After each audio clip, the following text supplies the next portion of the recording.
Haleluya. Salam damai sejahtera bagi Bapak Ibu dimanapun Bapak Ibu berada pada saat ini. Kita bersyukur karena Tuhan begitu baik dalam kehidupan kita.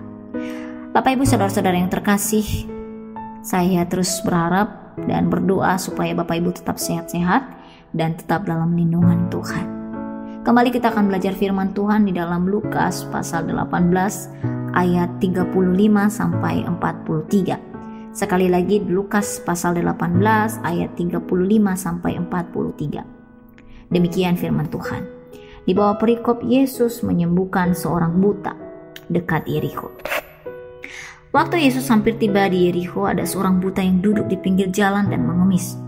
Waktu orang itu mendengar orang banyak lewat, ia bertanya, "Apa itu?" Kata orang kepadanya, "Yesus orang Nazaret lewat." Lalu ia berseru, "Yesus anak Daud, kasihanilah aku." Maka mereka yang berjalan di depan menegur ia supaya ia diam. Namun semakin keras ia berseru, "Anak Daud, kasihanilah aku." Lalu Yesus berhenti dan menyuruh membawa orang itu kepadanya. Dan ketika ia telah berada di dekatnya, Yesus bertanya kepadanya, "Apa yang kau kehendaki supaya aku perbuat bagimu?" Jawab orang itu, "Tuhan, supaya aku dapat melihat." Lalu kata Yesus kepadanya, "Melihatlah engkau, imanmu telah menyelamatkan engkau." Dan seketika itu juga melihatlah ia, lalu mengikuti dia sambil memuliakan Allah. Seluruh rakyat melihat hal itu dan memuji-muji Allah. Demikian pembacaan firman Tuhan. Bapak Ibu Saudara yang terkasih, iman kepada Tuhan itu menghidupkan jiwa kita. Ayat firman Tuhan yang baru kita baca ini mengingatkan kita bagaimana iman mempengaruhi apa yang akan kita terima, mempengaruhi perubahan hidup kita. Dikatakan Bapak Ibu kalau membaca firman Tuhan di dalam Ibrani pasal 1 ayat 1, itu adalah iman, ya. Iman itu adalah dasar dari segala sesuatu yang kita harapkan dan bukti dari segala sesuatu yang tidak kita lihat. Iman adalah ketika kita percaya kepada Tuhan, walaupun pada kenyataannya kita tidak melihat secara kasat mata apa yang akan terjadi ke depan, tapi kita punya harapan hal itu akan terjadi. Dengan apa? Kita percaya bahwa walaupun hal itu belum terjadi, kita percaya bahwa Tuhan pasti akan menggenapinya sesuai dengan kehendak Tuhan. Tuhan pasti akan mengadakannya sesuai dengan kehendak Tuhan. Bapak Ibu, kita melihat ya di dalam firman Tuhan tadi, di mana ini mengingatkan kita bagaimana iman itu mengubah hidup seseorang. Di mana di situ diceritakan bahwa ada seorang buta yang duduk di pinggir jalan. Ini kisah ya, ini nyata, bukti nyata di mana kuasa Tuhan itu dinyatakan. Ada seorang buta yang duduk di pinggir jalan, dia mengharapkan pertolongan. Bapak Ibu, apa sih yang diinginkan oleh orang buta? Hanya satu, ya. Orang buta itu ingin supaya melihat. Kadang-kala orang buta itu mengalami masalah sebenarnya. Ya mungkin saja karena dia buta, ya. Kalau kita melihat orang buta, dia itu susah sekali melihat kan, dia harus pakai tongkat. Mungkin ada orang yang nakal mengganggu dia, ada orang yang memukul dia, ada orang yang menghina dia, atau ketika dia beristirahat, tongkatnya diambil supaya dia nanti jatuh atau yang lain-lain. Nanti orang-orang yang mengambil itu akan mengejek dia, menertawakan dia. Bapak Ibu, lalu karena dia buta, dia tidak tahu siapa pelakunya, Bapak Ibu. Maka secara otomatis pada saat dia mengalami hal itu, dia menginginkan satu hal, yaitu supaya ia dapat melihat. Bapak Ibu, orang buta ini membutuhkan pertolongan. Itulah sebabnya diceritakan bahwa ketika Tuhan datang, ya, dia berteriak kepada Tuhan Yesus. Bagaimana ia bisa tahu bahwa itu Tuhan Yesus?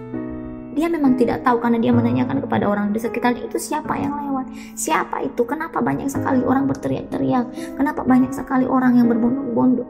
Kemudian orang itu berkata, "Itu Yesus dari Nazaret."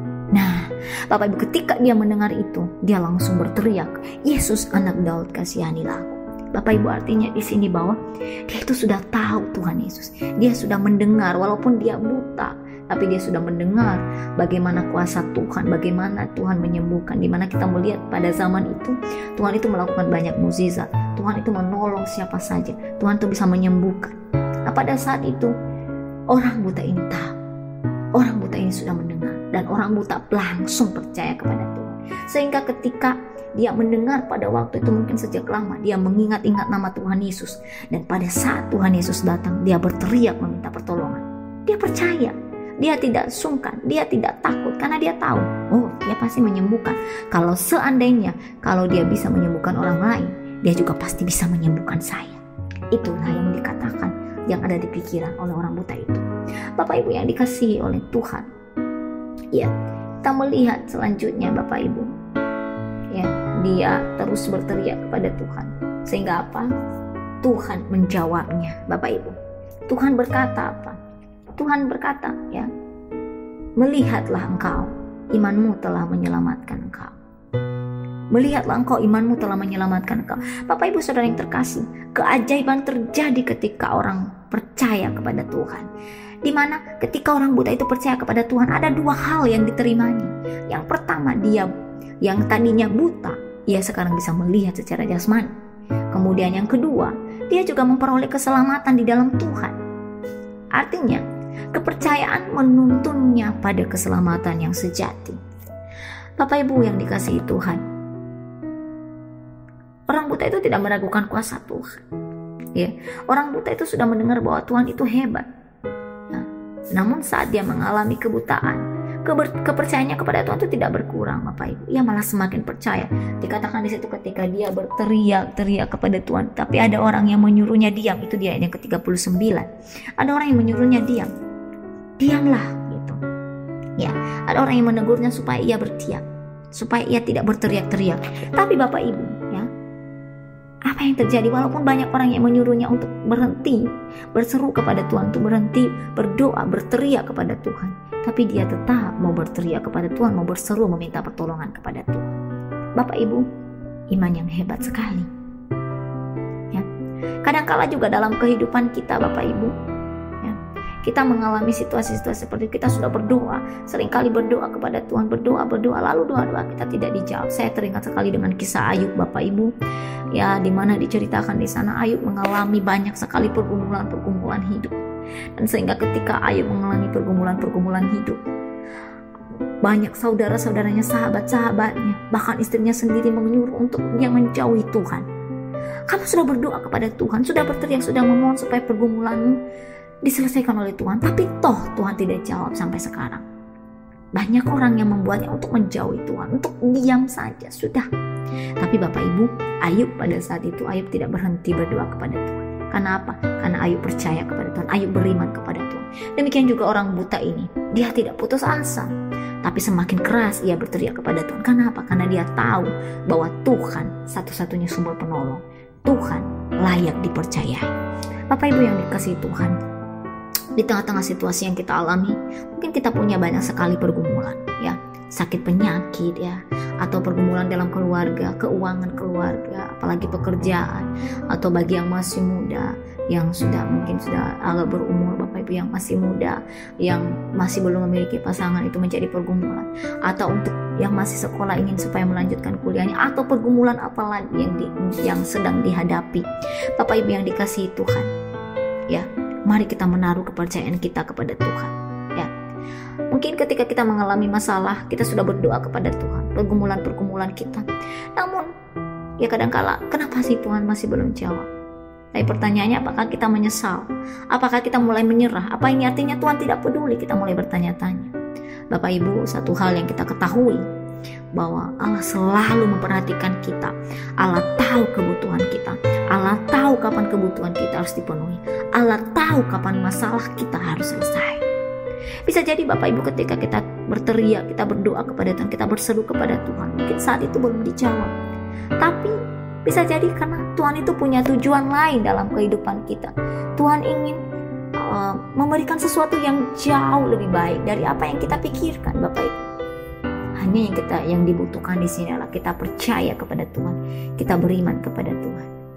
Bapak Ibu, Allah menjawab setiap doa kita tepat pada waktunya dan sesuai dengan kehendak Tuhan dalam hidup kita. Iman kita kepada Tuhan menuntun kita untuk berserah penuh kepada pimpinan Tuhan. Oleh sebab itu Bapak Ibu, mari kita percaya kepada Tuhan, percaya pada kuasanya, percaya pada bimbingannya, percaya pada penyertaannya. Karena kita menyadari bahwa segala sesuatu yang direncanakan Allah dalam hidup kita memang selalu baik. Biar firman Tuhan ini semakin menguatkan kita dan semakin membuat kita setiap hari semakin beriman, semakin percaya kepada Tuhan. Amin. Bapak Ibu, mari kita berdoa. Bapa yang baik, terima kasih Tuhan, kami bersyukur karena Engkau begitu baik. Tuhan, terima kasih karena Engkau mengingatkan kami kembali kebenaran firman-Mu. Untuk kami selalu beriman, untuk kami selalu berharap terus kepada Tuhan, percaya penuh kepada Tuhan. Di dalam setiap persoalan pergumulan kami, ketika kami sudah menyerahkan kepada Tuhan, kami benar-benar mau supaya Tuhan sendiri yang bekerja untuk kami. Sehingga kami tidak takut lagi, tidak khawatir lagi, dan tidak mudah putus asa. Kami percaya bahwa kuasa Tuhan lebih dahsyat, kuasa Tuhan luar biasa dalam hidup kami. Sehingga apapun masalah yang kami alami, kami yakin kami bisa melewatinya bersama-sama dengan Tuhan. Terima kasih Bapa yang baik. Ini doa kami Tuhan, kami mohon biar Tuhan tetap terus menyertai kami. Dalam nama Tuhan kami Yesus Kristus, kami sudah berdoa dan mengucap syukur. Haleluya. Amin.